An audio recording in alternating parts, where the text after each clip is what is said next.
Hi guys, and welcome to another episode of Kabir Considers. In this video, I'm going to react to Operation Desert Storm, the Ground War Day 2. Now, I watched day 1 a few weeks back, and it just seemed that the combination of the coalition between the US, the UK, I think France was there, I think the French Foreign Legion was there, maybe a few other nations were there as well. It was just, driving back the Iraqi forces in a devastating fashion. Just the overwhelming superior firepower just was really, it was just overwhelming the opposition. But just from the title of this video, it's called Iraqi Counterattack. So I'm guessing that the Iraqis are going to have, something in store. Maybe they were reserving their strongest fighting forces. Maybe they had put them somewhere strategic so that should the Western allies get close to that point, maybe the Iraqis would then spring the counter. I'm not really sure, but I'm expecting there to be a solid fight back in this video, because in day 1 it just looked like, basically the US and the UK and France were just straight dominating. So yeah, this should be a lot of fun and really interesting to watch, and I love my history. That's why I'm watching this. So yeah, let's do it.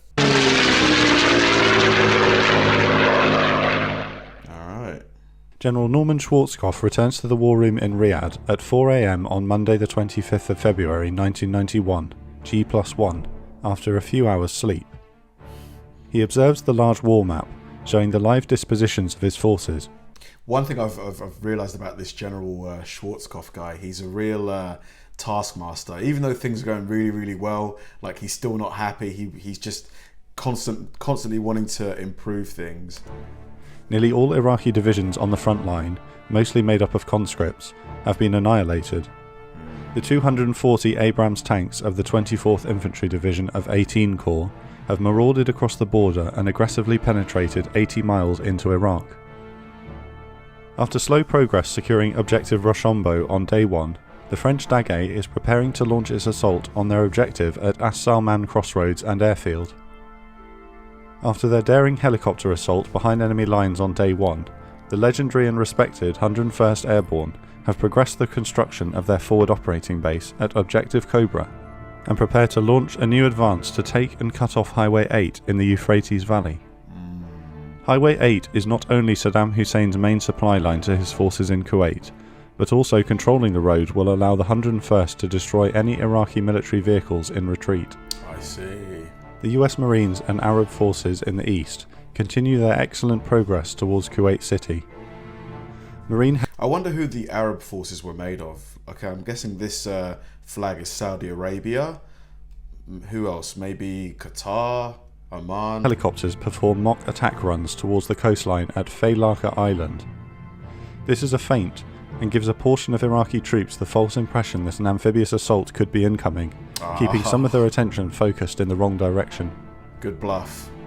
As well as the liberation of Kuwait, the other coalition war goal is to destroy the Iraqi Republican Guard, neutralizing it as a potent force for years to come.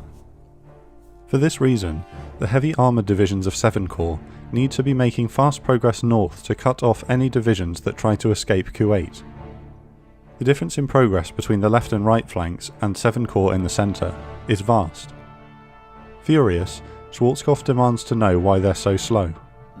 In reality, the 24th Infantry Division of 18 Corps has met minimal resistance in their march northwards, whereas 7 Corps had to breach the defences of the Saddam line.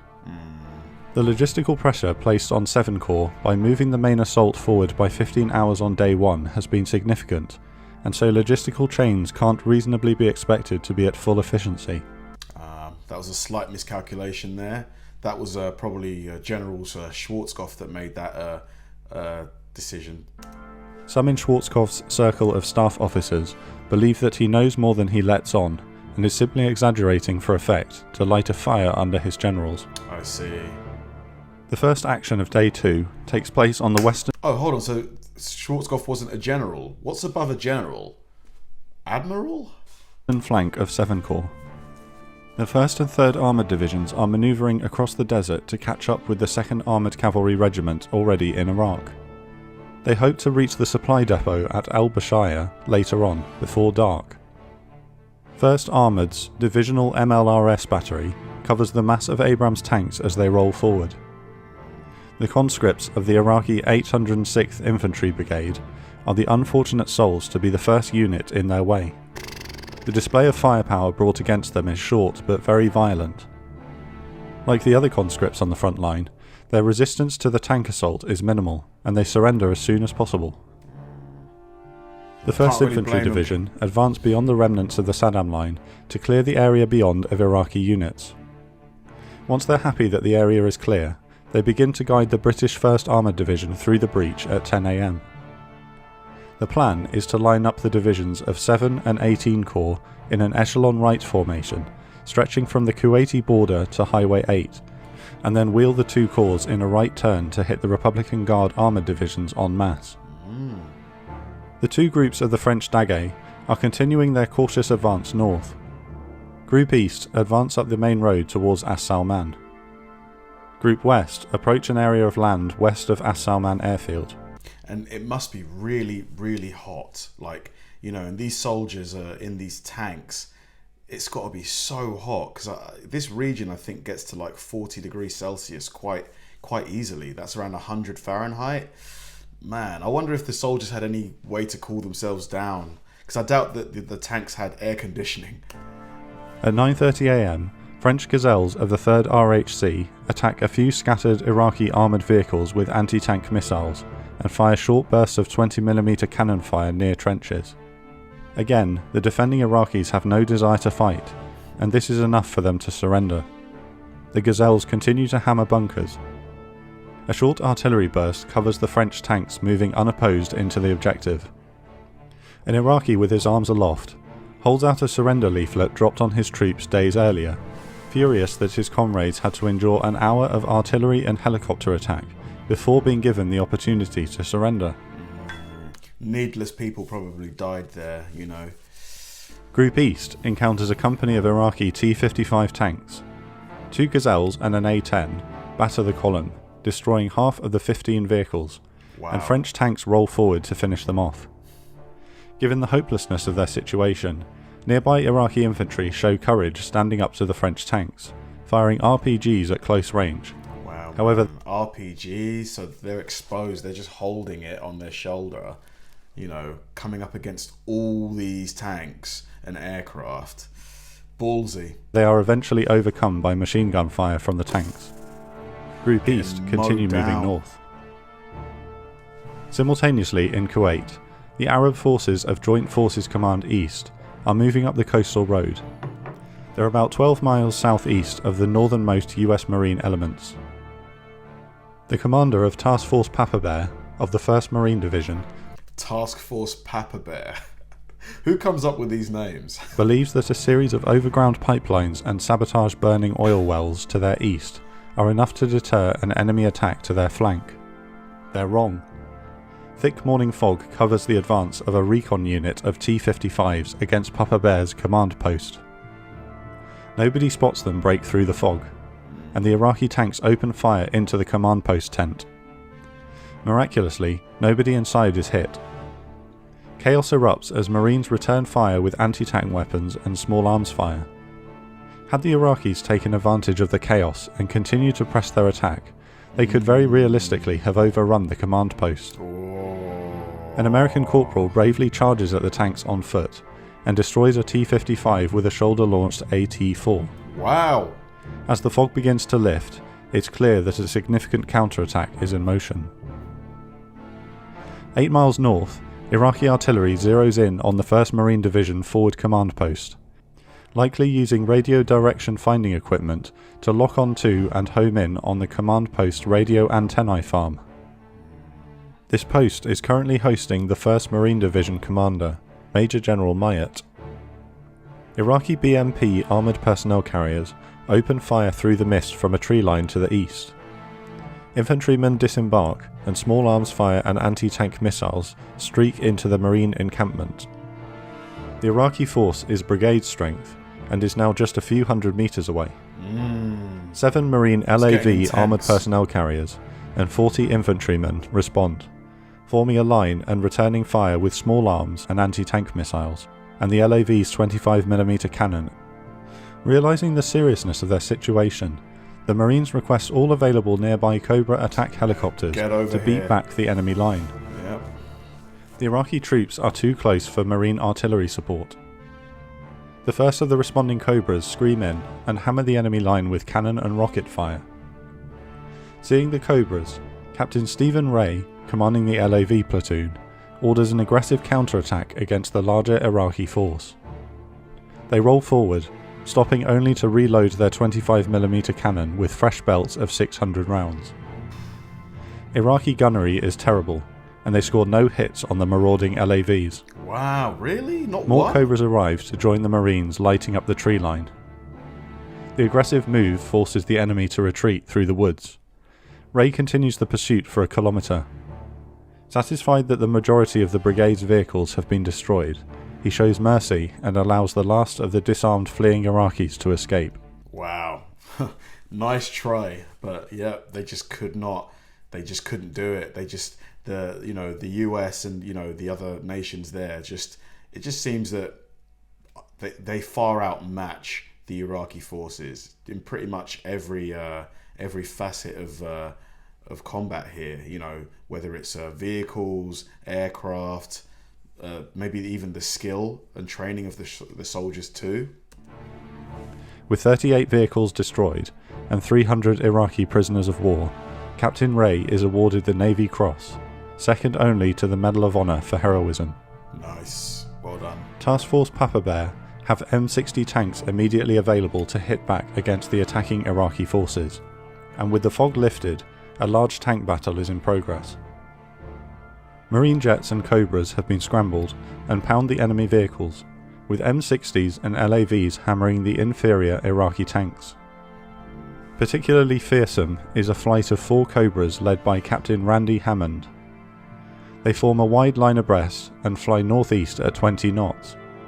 Each helicopter begins the assault with 4 TOW missiles, 14 rockets, 4 Hellfire missiles, and 720mm cannon rounds. Those tanks are getting They expend their entire up. munitions load in just 10 minutes. Over the next couple of hours, the Marines wipe out 2 enemy brigades, including nearly 100 armoured vehicles. US 1st and 3rd Armoured Divisions are making their way north towards Al-Bashaya, sweeping over all resistance. The British 1st Armoured Division is continuing its transition through the safe lanes of the Saddam Line. The 1st Cavalry Division advances into a... Oh yeah, because the Saddam Line was that line that was dug and then filled with bombs and mining stuff and landmines that they destroyed in day one. Yeah, I remember that. Iraq, skirmishing with Iraqi armour on the right flank. At just after midday, 60 Chinooks of the 101st Airborne from the forward operating base at Objective Cobra arrive at an area of land 27 miles southwest of Highway 8. They don't have the range to reach Highway 8, so each drop 2 Humvees with TOW anti-tank launchers. These vehicles immediately depart northeast towards a rendezvous area near the highway. In 4 hours' time, Black Hawks will deliver the main infantry assault force directly to the rendezvous point, where the plan is for the combined force to take the highway together. However, heavy wind and rain has turned the Humvee's route into a muddy bog, and progress is nearly impossible. The French assault on the airfield at As Salman is ready to proceed at 2:30 p.m. First, a squadron of A-10s roll in to drop bombs on the hangars and bunkers. Following them, Gazelles move in to attack vehicles and bunkers with anti-tank weapons. 900 artillery and mortar shells are lobbed into the airfield as the 3 ground assault teams breach the perimeter. 900, could you imagine the noise? Just pure chaos. Team 1 clears the hangars on the west side of the airfield. Team 2 clear the hangars on the east side, and then the tanks of Team 3 smash through the fence in the centre and clear the buildings on the other side of the runway. Destroying a single tank, the Daguet finds the airfield abandoned and begin to clear the area of anti-personnel cluster bomblets dropped on the runway during the air campaign.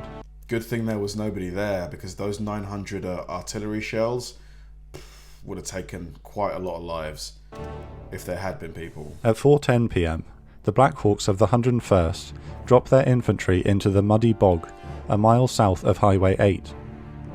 The mud is almost knee-deep and oozes into the infantryman's boots. Every man displays a gutsy determination, trudging through the mile of thick mud towards the highway, carrying 120-pound packs. The artillery and Humvees dropped by the Chinooks earlier are delayed. The going is so hard that the second lift of infantrymen is cancelled until the following day. It takes several hours to make the gruelling march, after which the 101st set up roadblocks in 2 places along Highway 8. Mercifully, they meet little resistance. Their first catch is a convoy of 4 trucks. American machine gun fire rips into the lead vehicle and the convoy halts, the drivers running away into the night.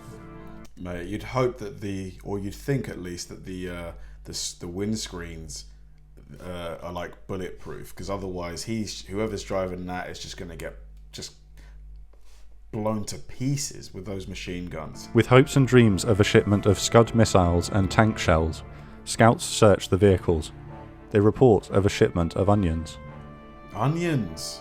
At 6 p.m, one brigade of the British 1st Armoured Division is through the breach and clearing pockets of resistance northeast.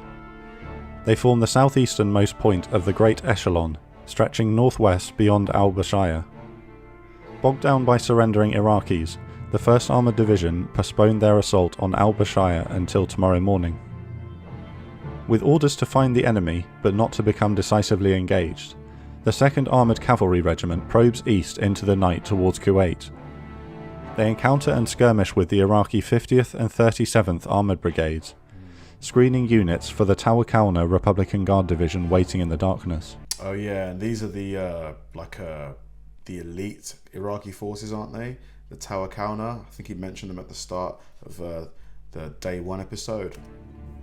During a confused engagement at night, Iraqi tanks and American friendly fire account for 2 damaged Bradleys and 3 M113 APCs destroyed. Not too bad. Behind them, Frag Plan 7 is in motion, and the echelon of divisions make a complex and dangerous wheeling right turn. The manoeuvre is hazardous because excitable and enthusiastic tank crew might mistake vehicles from other friendly divisions around them for enemy units, especially at night through their infrared sights in bad weather. Yeah, visibility won't be. No such fratricide occurs. Nice. Each armoured division like a finger clenching into the fist, the mighty punch of steel and fury is about to be unleashed. Oh mate, I need to see episode 3 ASAP. That was epic. Thanks again to our sponsor. Another epic video from the operations room. I have to applaud the effort he puts in, not into just writing an amazing script that tells the story in a really clear, concise way, but also the animations too that help me really visualize, what these actual conflicts look like, from the ground up. Yeah, it just seemed that even though the Iraqis definitely tried to muster up, a counter-attack when they tried to take, I think it was Papa Bear, like just the quickness of the response from the US was just was very, very, very efficient. They quickly gathered, called in the necessary air support, and dealt with the threat in a fast and brutal fashion. And it's going to be interesting to see what happens when the US and other coalition nations make contact with the Tawakalna group, which I think was the elite Iraqi fighting force that have been kind of waiting in reserve for at that critical point. It's going to be interesting to see if they can put up a really good fight, or if they fold quite quickly, like the other or most of the Iraqi forces in this video, in this series so far. But yeah, very, very well done from the operations room. Well done video. Cannot wait to see what day 3 has in store. Thanks for watching, guys, and I'll see you in the next one.